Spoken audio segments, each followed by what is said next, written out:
Keynes, welcome, sir. It's a pleasure. The pleasure's all mine. Your agenda. That won't be necessary. I am the agenda. Tell them I've arrived. And then tell them I've arrived. And your name is? Hayek?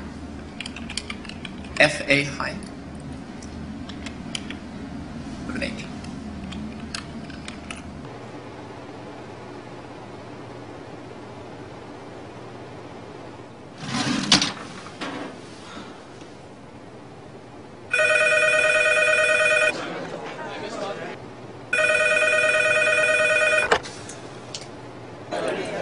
Freddie.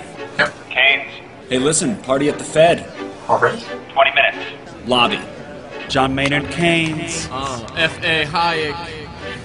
Yeah, we're opposed.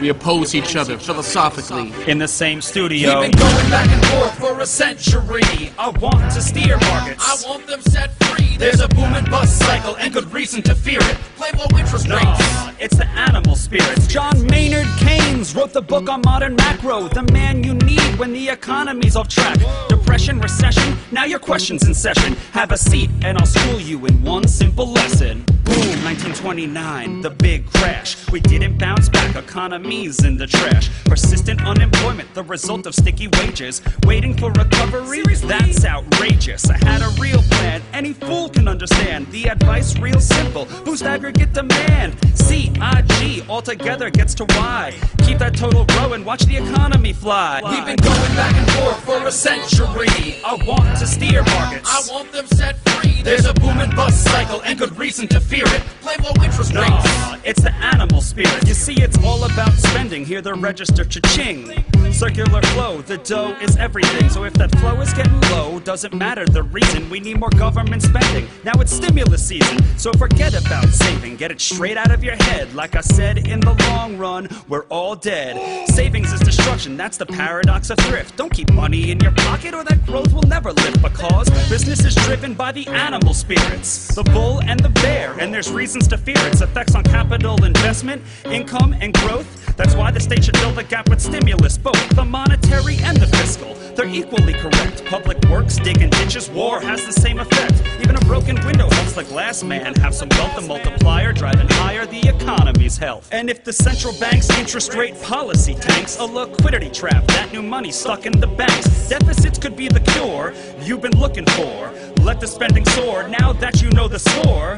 My general theories made quite an impression. Revolution! I transformed the econ profession. You know me, modesty, still I'm taking a bow. So say it loud and say it proud, we're all Keynesians now. We've been going back and forth for a century. I want to steer markets. I want them set free. There's a boom and bust cycle and good reason to fear it. I've made my case, Freddie H. Listen up, can you hear it? I'll begin in broad strokes, just like my friend Keynes. His theory conceals the mechanics to change. That simple equation, too much aggregation, ignores human action and motivation. Yet it continues as a justification for bailouts, payoffs by poles with machinations. You provide them with cover to sell us a free lunch. Then all that we're left with is debt and a bunch. If you're living high on that cheap credit hog, don't look for a cure from the hair of the dog.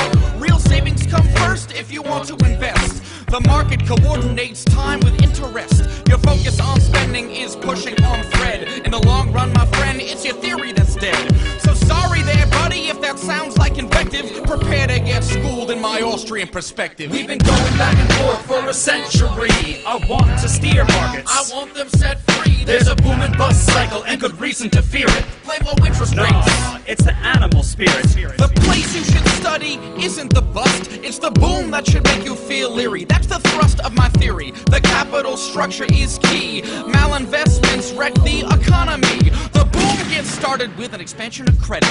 The Fed sets rates low. Are you starting to get it? That new money is confused for real loanable funds, but it's just inflation that's driving the ones who invest in new projects like housing construction. The boom plants the seeds for its future destruction. The savings aren't real, consumption's up too, and the grasping for resources reveals there's too few. So the boom turns to bust as the interest rates rise. Where the cost of production price signals relies. The boom was a binge, that's a matter of fact. Now it's devalued capital that makes up the slack.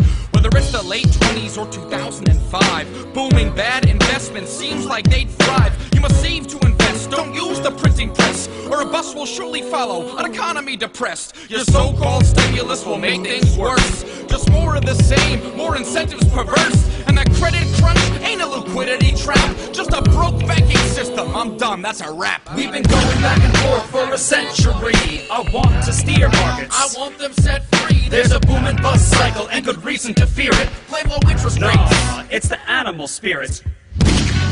The ideas of economists and political philosophers, both when they are right and when they are wrong, are more powerful than is commonly understood.